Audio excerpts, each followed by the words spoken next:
Welcome to another Digital Team Insight.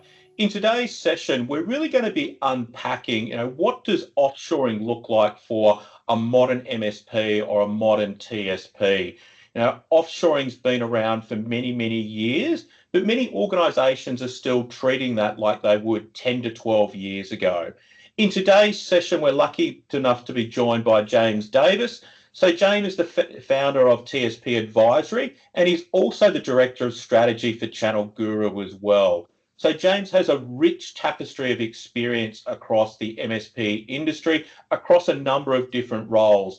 And really today we'll be providing some of his insights about what he's seeing in the marketplace today, about what's working with offshoring, but also what's not working with offshoring as well. So welcome along to the session, James. Thanks for having me back, Peter. I must have done okay last time to invite me back. This should be a fun session, I reckon. Yeah, look, I think it'll be a great conversation because I think, as we were talking off camera before, there's a lot of change that's happening across the industry as well. Many MSPs that have been in business for many years are really struggling with being able to make the change and keep up with what customers are really looking for out of a modern MSP, whether that's modern work capability, whether that's thinking about security, or we can't go without talking the AI buzzword. And look, the reality is that organizations are really struggling to adapt to what their customers need out of a modern technology service provider. And so what are you seeing across the industry at the moment, James? It's a huge variance. There's no outside of the average partner is not performing very well, and I keep using the industry average of 6% EBITDA, and 25% of the industry is running at break even or a loss. Forecasting, predicting, we're just going to see that drop and the average drop and the number of break evens and losses to increase over the next year or two.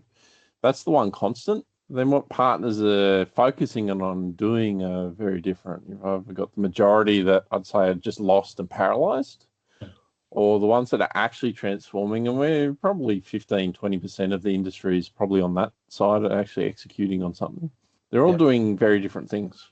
And it is very much what you spoke about. It's either going heavier into the modern workplace side of things. It's the GRC and cyber security side. It's the automation, the system integration, the consulting, the technology expense management. You name it, people are finding different things based on their ICP, and they're working on different ways to add skills to that because, let's be honest, we don't have enough skills to go around, especially in the current businesses, to evolve into one of these sort of practices, let alone a lot of these partners are trying to do multiple practices at once, and that brings up challenges and opportunities off the back of it.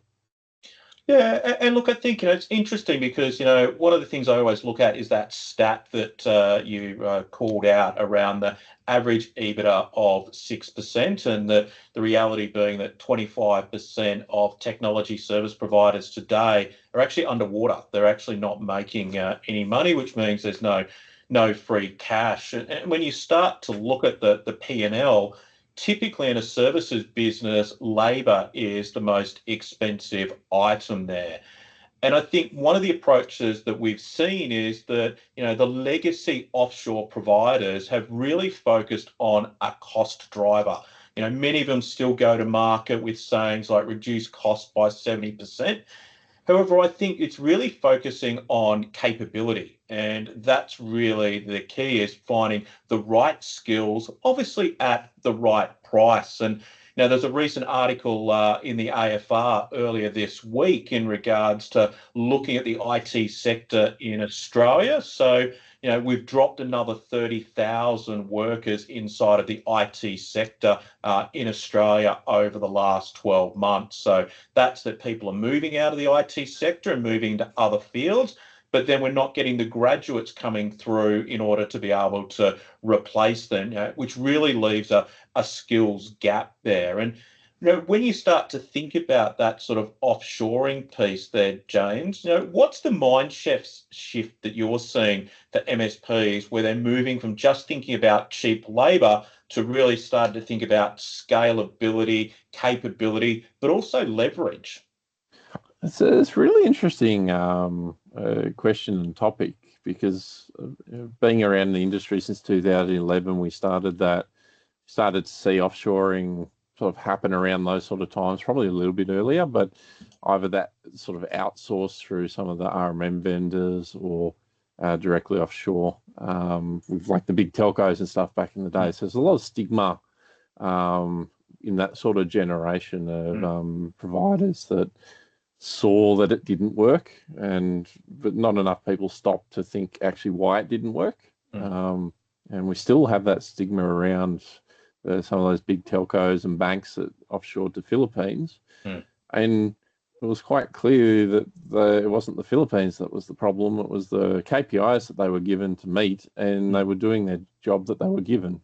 And we don't a lot of that generation still assigns the blame to the country rather than look at what actually happened. And so what's been interesting over that time is seeing the sort of leading partners that have went offshore early and had some success, and then sort of had that next wave behind them that embraced it, especially going into and around COVID, where they needed access to more people. They were growing faster than they could actually hire talent, and at that time as well, our labour costs were going up quite significantly.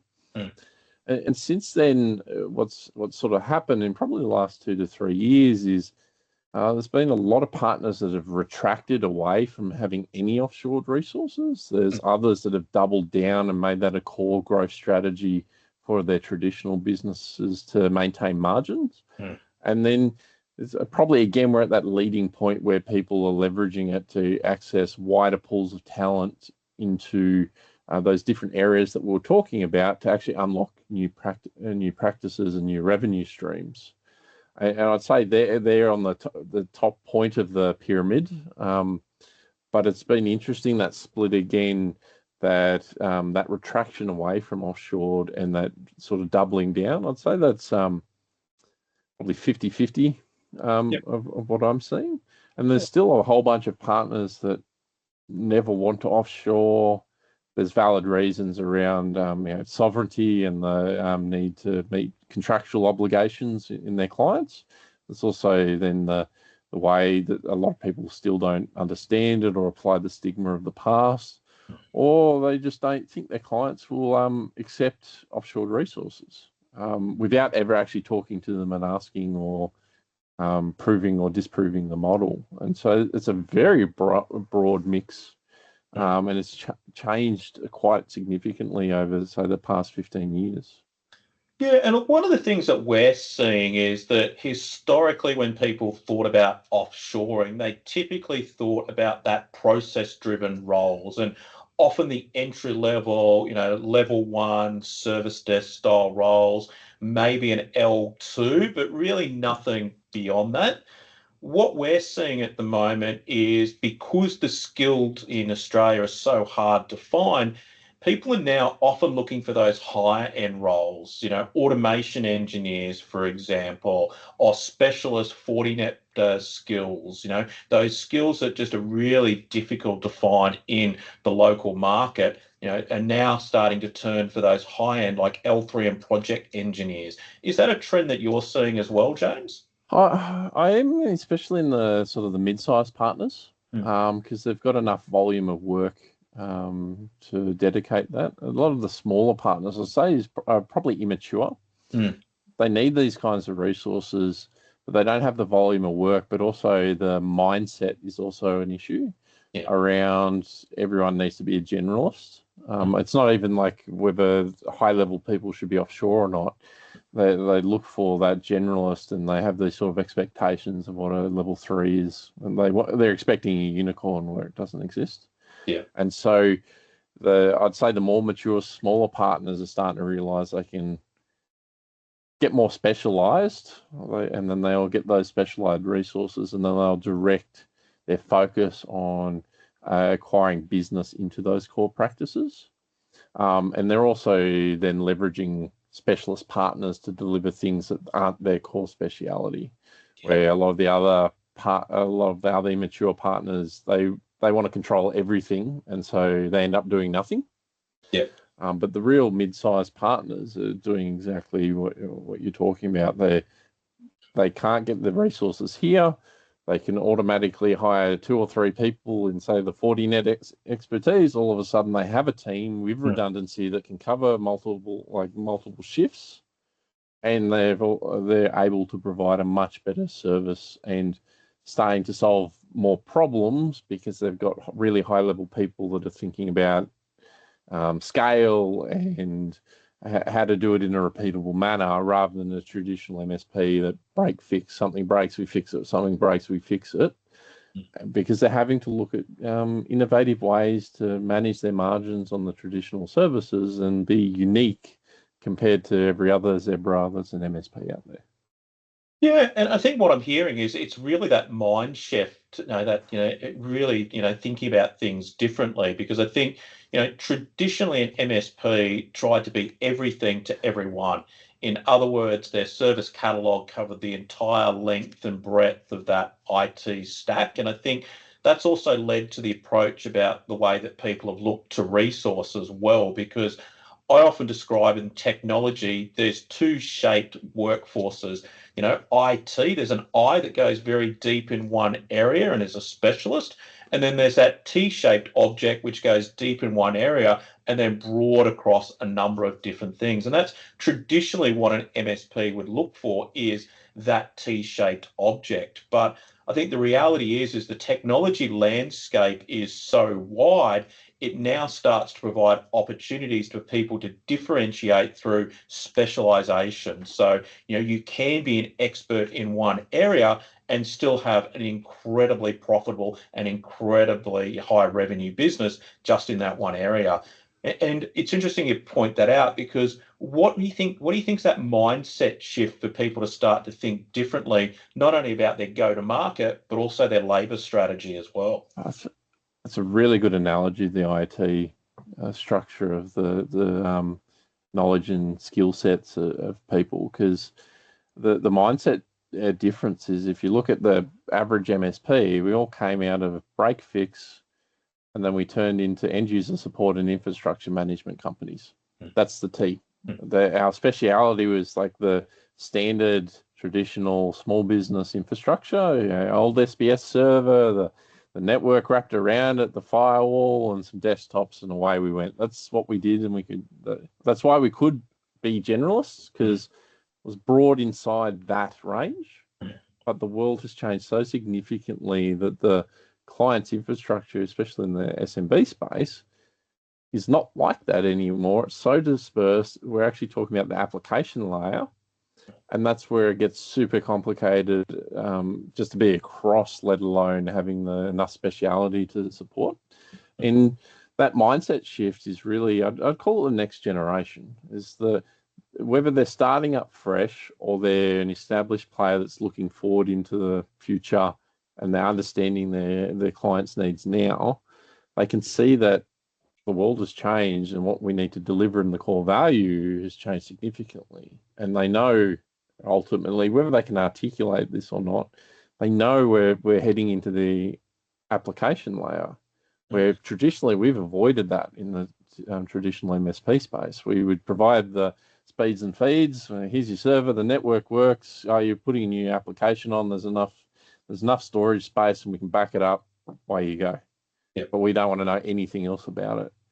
And so it's that shift of realizing and meeting clients' needs that is actually driving the partners in to look at, how does our operations work? How does our business structure work? What sort of talent do we need? And then what's our operating model around that to actually effectively deliver modern services to our clients? And I think that approach really moves the technology service provider further up the value chain in regards to the outcomes that they deliver for a business. And that's where they really become a true partner. It's Yeah. not just about things breaking and reacting and fixing those, but really how do they help move the needle forward for those organizations and have a seat at the table in order to be able to then use technology to drive better business outcomes. And I think that really, I think, ties back into then thinking about that skill and capability as opposed to purely cost, because I think for many MSPs and many offshore providers, they're stuck in that legacy mode of that cheap labor mindset and not thinking about, well, how do we use capability to move further up the value chain and fill a gap that we often have in our existing skills and capability. Very much so. And to be fair to a lot of the BPOs, they're responding to what the partners are asking for. Yeah. And looking, I've been doing my sort of stuff. I've realized I've been doing coaching, consulting, and advisory for 9 years now in the space. Mm. And we've hit that sort of point where I've been talking about this sort of stuff for at least 5 years. Yeah. And the changes that are going on, and a lot of partners are still stuck in their old mindset. So there's a market there for that cost-based service desk level people, because that's how they're operating, but it's going to vanish, it's going to dissipate. And from a BPO perspective, and I know what you guys operate at, is the looking for what's in the future and the talent demands that partners are going to have. And like we said, it's only really the pointy end of the pyramid that are leading this sort of innovation around talent. But there's going to be a mass that joins it, whether it's the new next generation startups are going to grow and outpace a lot of the traditional providers, or the traditional ones will kick into gear and start to play catch up. That forward thinking on talent is from both sides. The BPOs need to be thinking about it, but the partners need to really start thinking about, well, what do I need now? What do I need into the future? And that's where I think a lot of partners there aren't thinking about that. They might sense that I need to change. They can sense the transformation. Maybe they half believe what I say. Maybe they're starting to see clients starting to request some different things, but they're not stepping back and thinking about this sort of strategically. They're just sort of reacting to demands rather than looking at obviously they can't plan for 10 years in ahead, but like even 2 or 3 years going, what's the current needs of clients and what I'm predicting and what I'm going to double down on, and then what sort of talent do I actually need to fit in there, and how am I going to make them set them up for success? Yeah. And look, I think a great example of that is the real shift we're seeing around automation inside of MSPs today. So, everyone's really focused on how they can do more with less. And, there's a number of reasons for that. Some is around a cost driver perspective. Some is that people are trying to experiment internally before they offer services out to customers.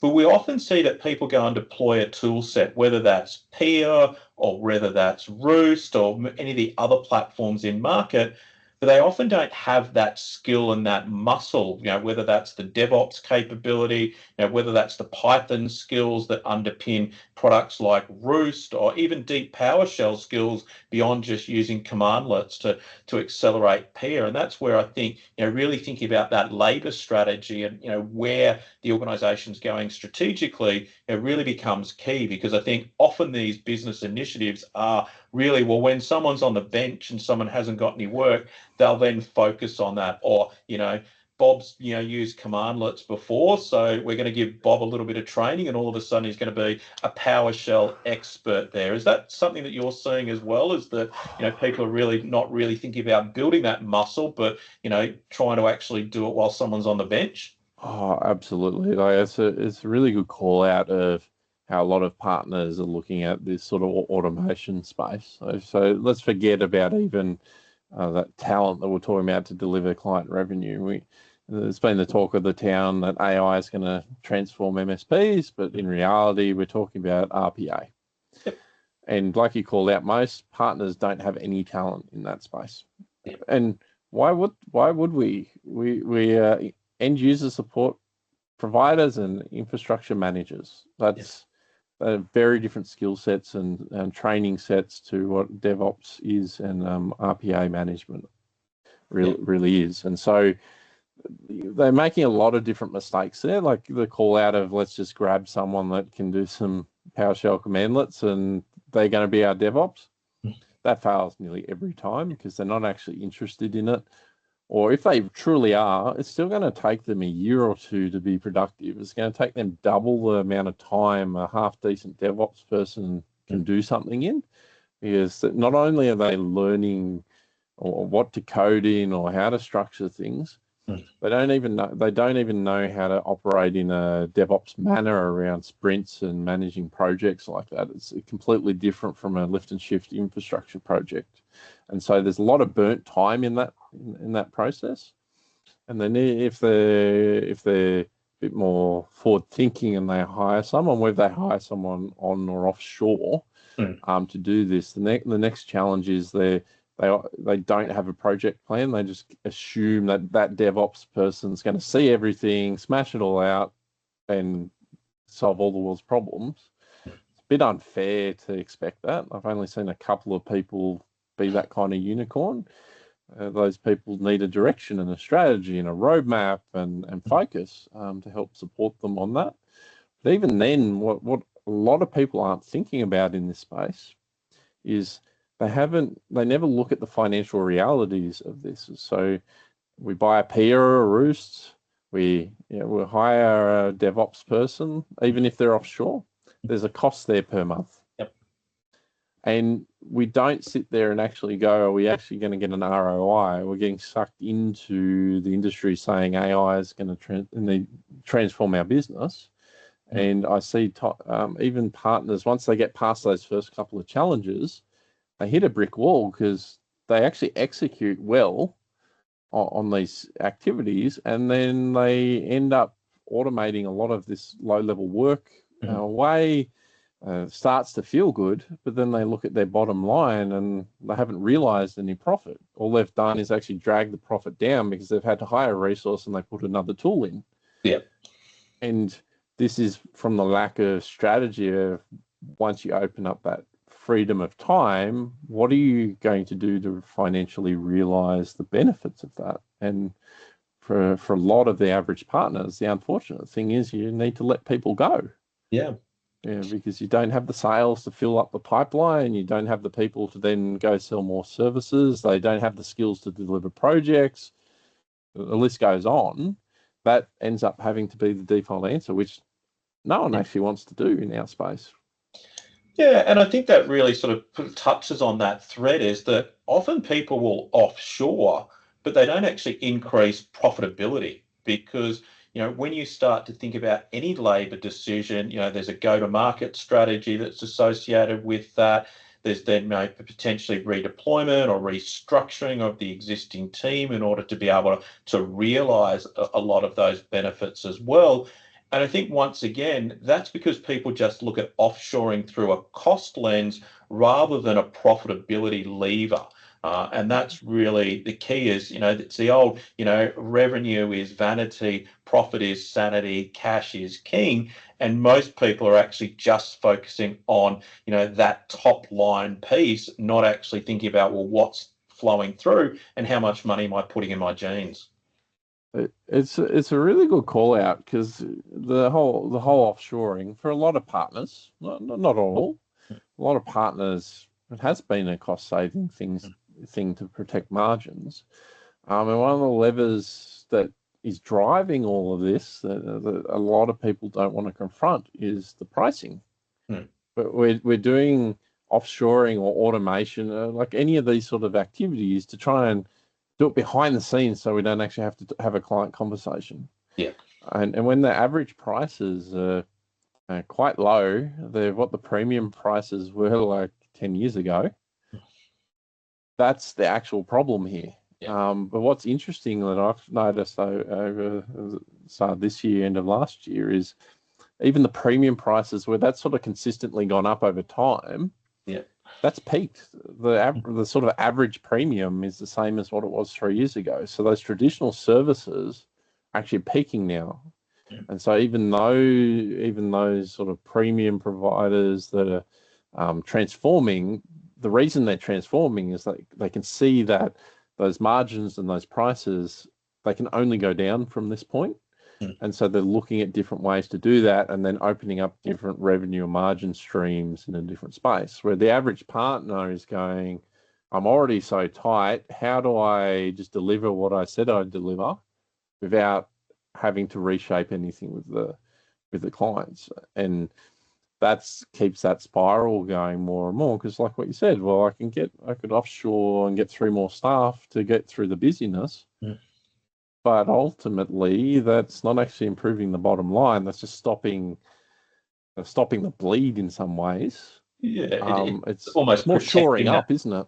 Yeah, it's almost sort of that erosion of margin that's occurring, because the reality is everything's going up, whether that's the cost of your RMM tool, whether that's the cost of your PSA, whether it's the cost of cyber insurance. But very rarely organisations really start to think about, well, how do I have those conversations?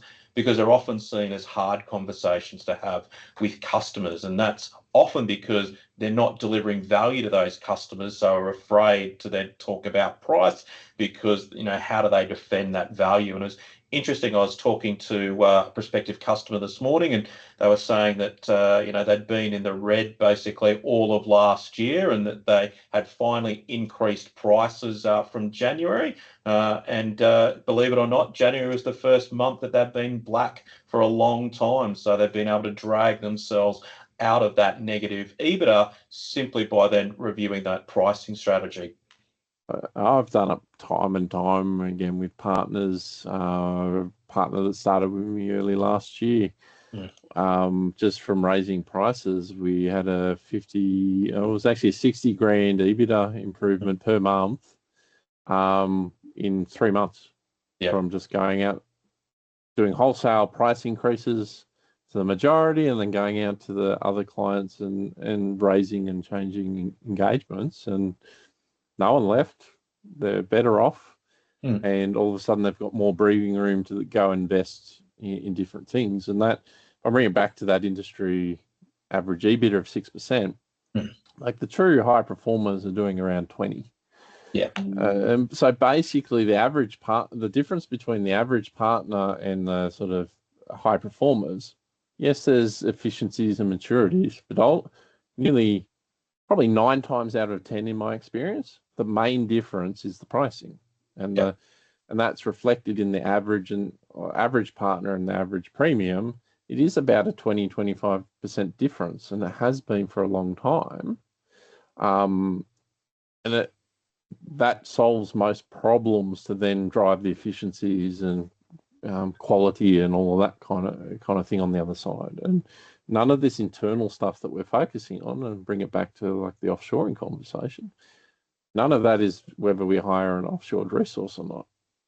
Yeah, correct. And I think that's also, when you start to talk about, what good looks like in regards to best in class versus the others, I think you can really use that analogy as well when you start to think about, offshoring as well, because, the reality is there's many different partners out there, and it's almost become a commodity service. But really, I think what people need to be starting to look for in any partnership across any vendor is, how is that vendor not only providing something that's transactional, but how are they actually adding value back into my organization to enable me to be able to then have a better business.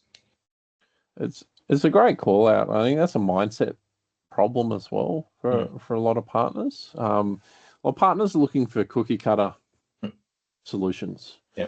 They're paralyzed. Also, the industry's, to be fair as well, the industry's drummed into them that MSP was the way to go. There's one true model. It's how you do everything. And then all of a sudden, the goalposts have moved from under everyone after all this hard work and sacrifice. And there's no one right answer. Yep.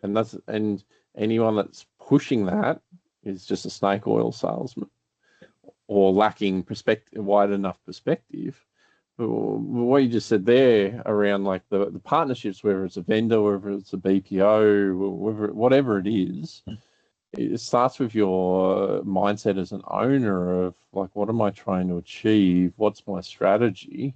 And then finding the right people that are going to align that. If you want to be a commodity, that's fine, and you take that approach, but be deliberate about it. That's probably the thing that's frustrated me. It's probably not the right words, but for a long time, that's what everyone's been doing, is going commodity. But they talk about how they want deep relationships and deep partnerships. And so there's a contradiction right there. You can't be a commodity and be deep. It's one or the other. And whatever you want, that's fine. There's no right or wrong. There's no better or worse. It's what's right for you and the types of clients you're working with. Then you make those decisions, and then you can line up talent to that. You can line up the initiatives internally, you go to market, all of that. But that's what I think we come back to with most conversations in the industry, is we're just lacking a unifying strategy and direction for our businesses for the long term. Yeah, and I think, the same way that many technology service providers are all homogenous and all, the flavor vanilla, that the same, I think, exists in the BPO industry as well, is that there's, many partners that all look exactly the same. It's all just simply, we can give you cheap labor, 70% cheaper than what you can get anywhere else. And really starting to think about, well, one of the key reasons you offshore is to get lower cost. But it's also not about that. It's the depth of skills and capability. It's the aptitude along with that, but also the frameworks that exist around that to help support the organisation to be successful as well. I've never quite understood the thought process with some partners with offshoring and the costs. Like, I get it with, we shift across, get like level people and get it cheaper, and we can build a bigger team. That's not what I mean about the cost mentality. It's a perfectly valid strategy. What I've never understood with partners in offshoring is, all right, we might hire, like you said earlier, a level one, and they might be 30% cheaper. I was plucking some random numbers out of my head. That's fine. But then all of a sudden we expect like 4 times the output out of that person compared to the person that's onshore to make them valid. So not only are we getting them for 30% of the total cost of an employee here, we're expecting 4 times the output most often. Again, that's a huge contradiction. We should be expecting the same or a little less, not way more. And I've never been able to actually crack why that mentality is there. And hopefully one day I do. Maybe you've got some insights of what you think, why that's the case. Look, I think the reality is across the technology sector, people are actually really poor at managing people across the board. And so there's often the frustration that comes out because, they're not having those conversations. And, I think one of the things we learned from COVID is the need to actually increase the amount of cadence and communication with our employees. And the same goes with offshore is, I often joke that one of our early customers, he was actually a mate of mine, and I helped him out. And he called me up after a couple of weeks of having a team member, and he said to me, I just don't think this is working out for me. And here in the back of my mind, I'm trying to understand why that's not working. And then the light bulb moment went off. I asked him, well, when was the last time you spoke to your team member? And he said, about 3 weeks ago. And the reality is that, it's having that partnership that really actually identifies that. And I think, that's what you find with sort of good BPO is that there's a two-way conversation. There's understanding, is the team member getting everything that they need? And likewise, is the customer getting everything that they need? But then helping to work through that to then, well, here's some best practices, here's some frameworks to be able to use to get more effective. And I think, often that expectation is sort of that set because of out of sight, out of mind, that all of a sudden there's a false expectation that's been set. It's a very good perspective, and you're right. Generally, we're not very good managing our people. The owners are usually quite heavily into the business in some form, whether they're still stuck in the tech or whether they're the key account manager or the BDM. They've got to work inside the business quite a lot. Mm. And so they, a lot of times, legitimately don't have the time to sit there and do proper people management. But that's why we've got to put people managers in place and value it. Mm. Even in the mid-sized companies, it's took me a while to realize this, but our industry takes a long time before we put HR Yeah. in and around our businesses. Like I work with 200 people sort of size companies, and they whether you have a HR department or not, that's irrelevant. But they haven't even had proper HR advisors and set that kind of engagement rhythms up properly and drive the training through the middle management layer. It's just, I guess it's our personalities have always been, it's not about the people, it's about the tech. And that's something that we really need to change as a mindset, because not only do we need to look after our employees from a people first mindset, our clients need us with a people first mindset, so we actually understand them and their work, so then we can use technology to solve the problem instead of leading by tech. I think that's going to be a really hard chasm for a lot of longer term people who have been in the IT environment to actually change. It's so ingrained that that's how we are. It's going to be the sort of next generation that's going to really drive that transformation. And it's going to be hard for partners that don't adapt that mindset to recruit, retain talent, and then engage with clients well enough. Yeah, and I think, often conversations that I have with business owners is the conversation of offshoring often comes because somebody's left the organization. Another person's poached them or headhunted them, offered them $30,000 more. The person probably hasn't had a pay rise or had any review for the last 3 years, had no professional development, no one-on-ones.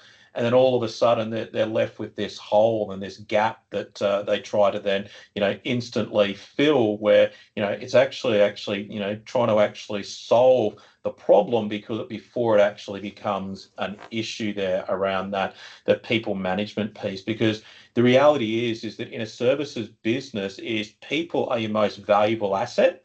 But unfortunately, often they're not being managed at all in that regard, which then, goes and creates, challenges down the track. And that's the same as whether that person's offshore or whether that person's onshore. It's creating those frameworks around that to be able to then, drive and get growth out of that. So, because I often think about people a little bit like the stock market. The reality is, you need to constantly monitor that.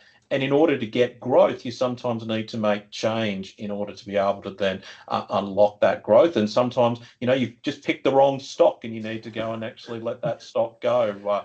And the same with people as well. And it's having those frameworks in place that means you're actually measuring the output around that and having those key KPIs for the performance of every individual, no matter where they are. It's a really good call out, because times have changed as well. The types of employees that we're getting, the generations have changed quite significantly, and what they expect and what they want. The types of people that are coming into the traditional help desk, as an example, have completely changed. And we've spoken a lot about the need to change how we actually recruit talent and retain it, but the world's shifted around us, and we haven't adapted to it. And I see challenges a lot, because in general, like, resilience is down, the mental load capacity is a lot lower than it's ever been. The willingness to learn outside of work has reduced greatly as well.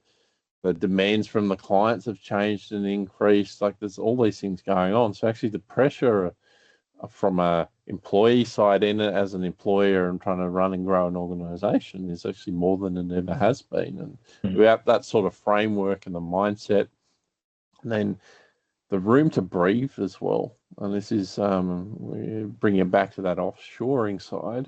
So I've seen some quite clever partners bring on those higher level talent, bring a team on, not just one, Yeah. invest in going, we're going to bring a team of 6 level 3s on, we're going to bring a couple of DevOps people.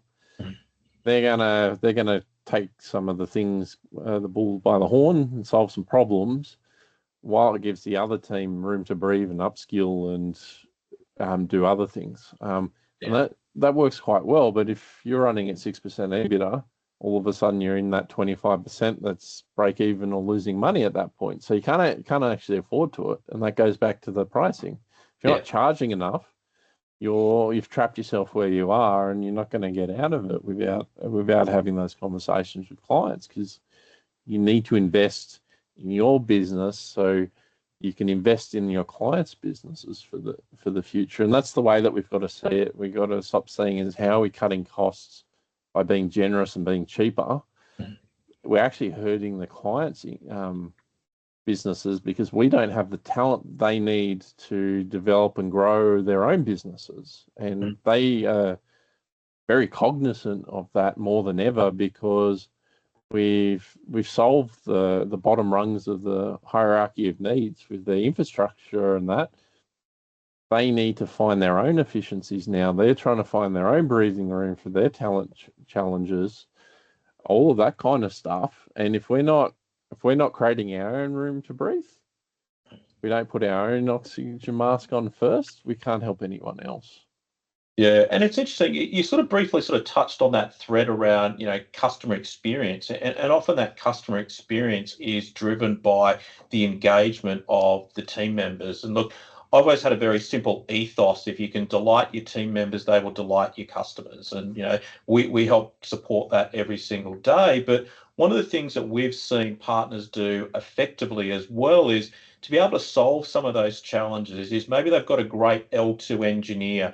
They'd like to be able to move them into an L3, but they then need someone to be able to backfill them. So, then leveraging an offshore people strategy to be able to then create a succession plan for, those great team members that they want to make sure that they keep in the business, but also, giving them that mental headspace to be able to, change and adapt with the technology, because, the technology landscape's moving so quickly.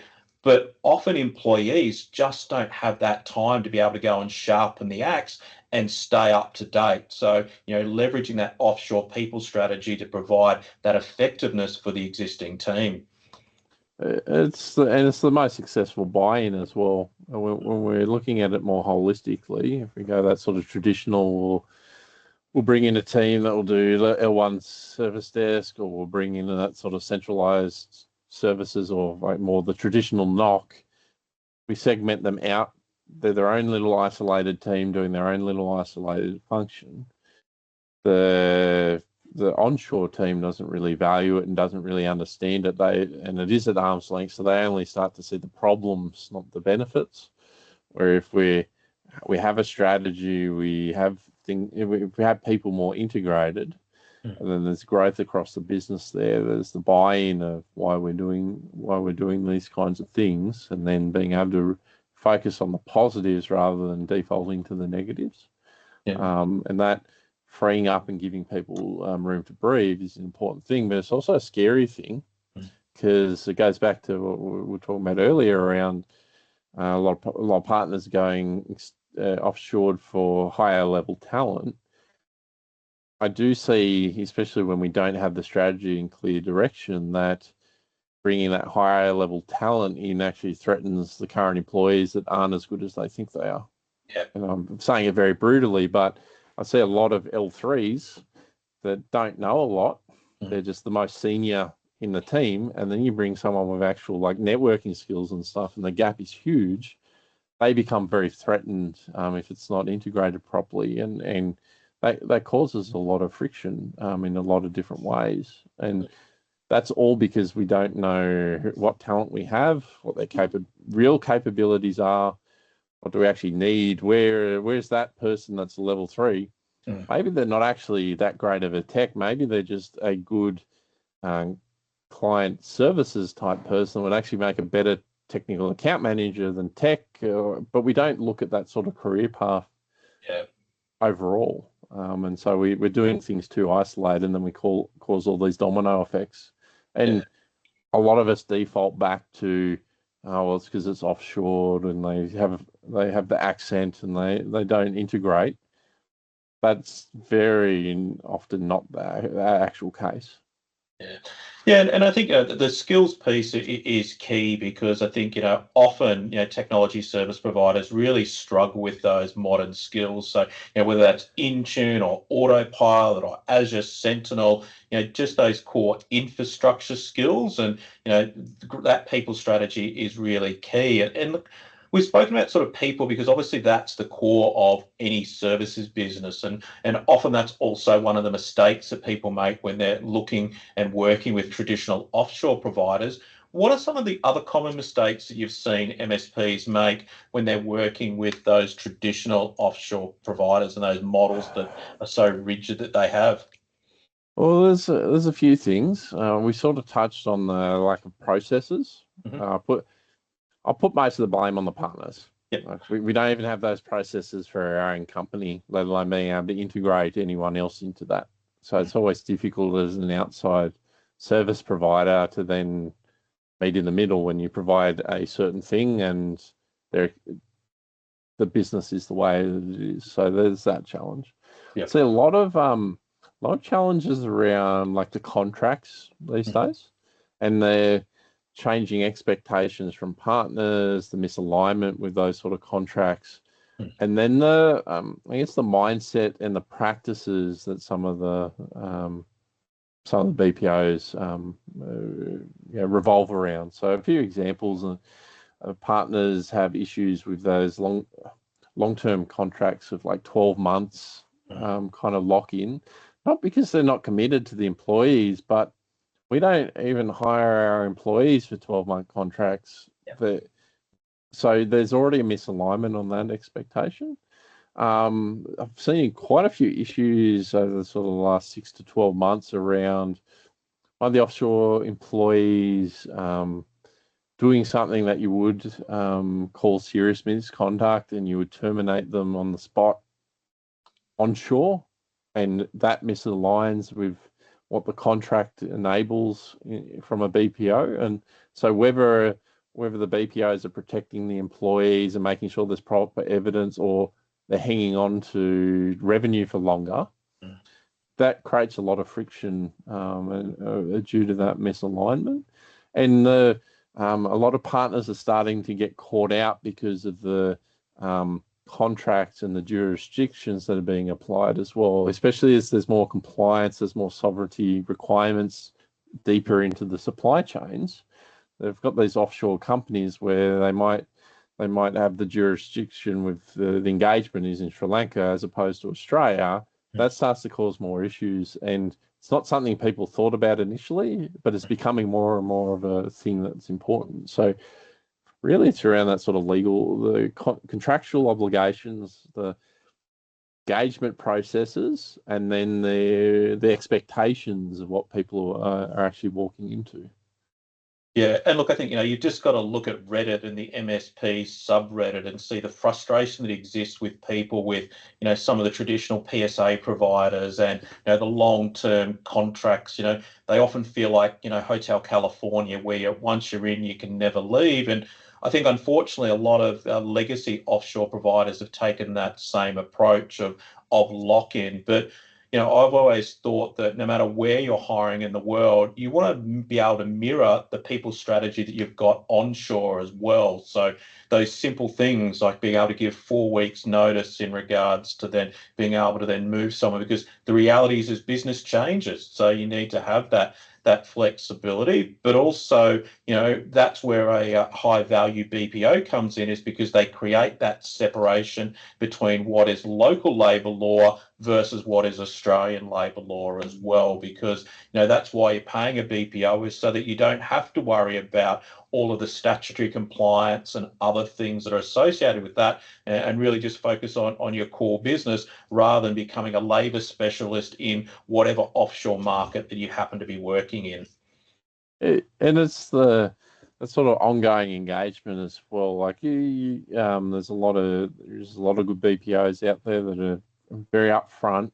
They can probably do a bit better around like integrating the details and taking it out of the contract. And what I mean by that is actually operationalizing it. Like if there's just as an example, if we've got a termination process, we'll actually document what the process is and hand it over to the partner, because they don't have anything tangible. The contract isn't a good form of operationalization.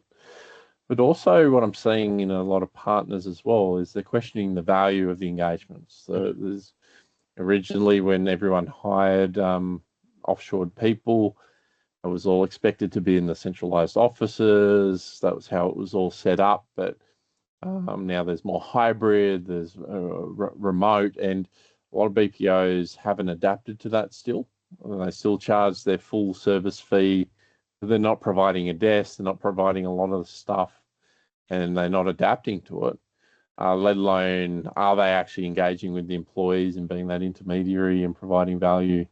But there's a lot of partners that are questioning that, quite rightly so, with how big the BPO fees are. And we all know everyone's got to make money. And so the regional partners will sit there and go, you need to make money. But if we're paying as much in the BPO fees, or 50 to 70% of BPO fees, as much as we're paying the employees, there's a real big imbalance there. And so a lot of partners that have gone heavily into offshoring and are doing it well, a lot more of them are looking at pulling out of the BPOs and start doing employers of record, or like actually standing up an entity over in the region where they've got their employees, because the middleman is actually making things worse. The employees want to work closer with the employer.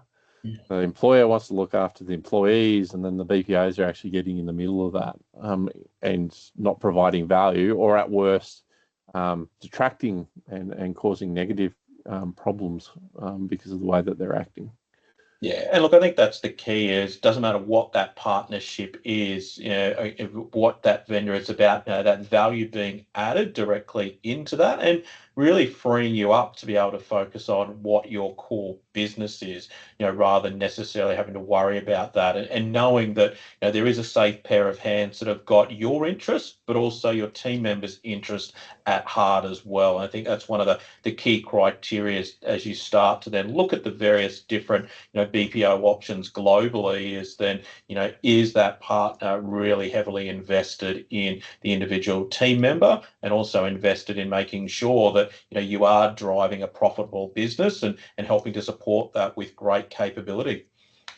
And to be fair, a lot of partners are still immature and they don't know what to ask and have those conversations, and their expectations are just completely misaligned. So the first thing I always say is go actually reset with your BPO and actually understand how everything works properly. Now you've been doing it for a bit longer, but past there, then you make other decisions. And I think the biggest thing that I see, not that people are doing it maliciously, but I think the biggest impact's actually to the employees more than anything, and where that can get lost in this sort of maturing journey of the industry and the engagements with the different BPOs.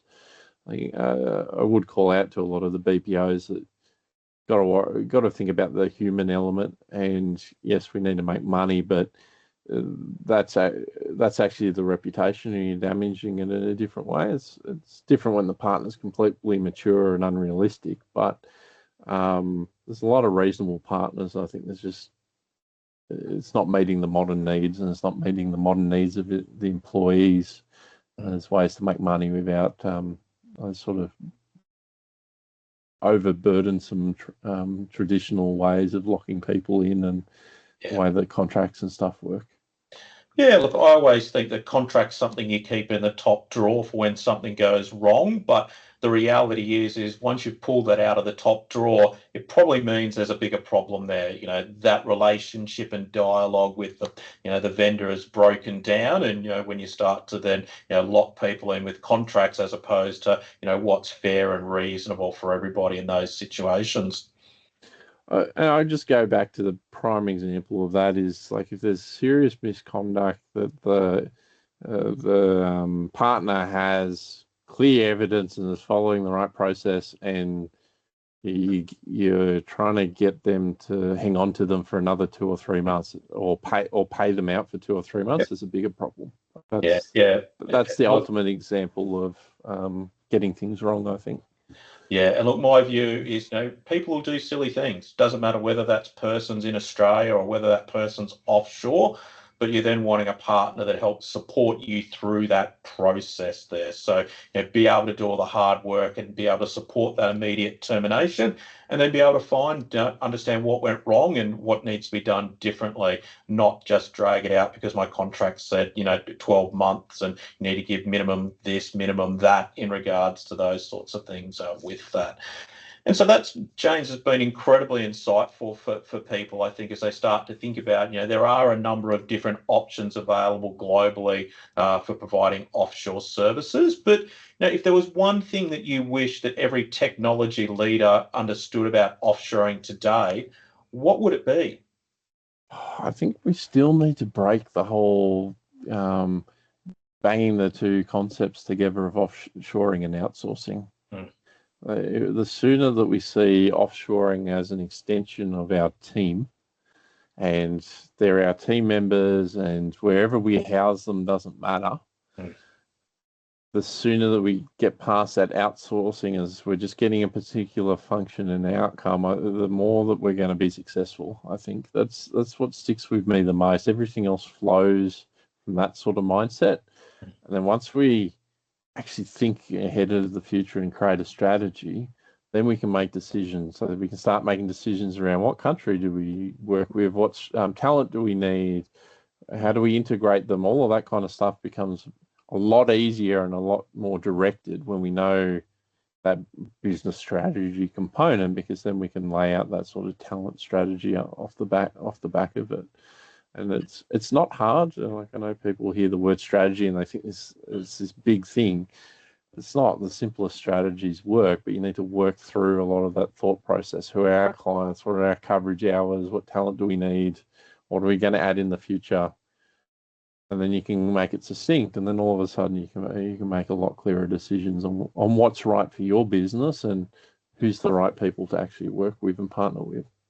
Yeah, look, and I think that's key around understanding that, offshore is just your team member that just happens to be sitting in a different geolocation, and, involving in those, cadences of your daily huddles, your all hands, all of those things is, they just happen to be sitting somewhere else rather than necessarily in your local office or in your local region there. So, yeah, that's a great thing for everyone to sort of, as we close out, really just keep in their mind is that, what a good BPO allows you to do is access a broader pool of talent and capability that you can then directly integrate in your team to really then deliver great outcomes for your customers and ultimately drive that EBITDA and put more money in your jeans as a business owner.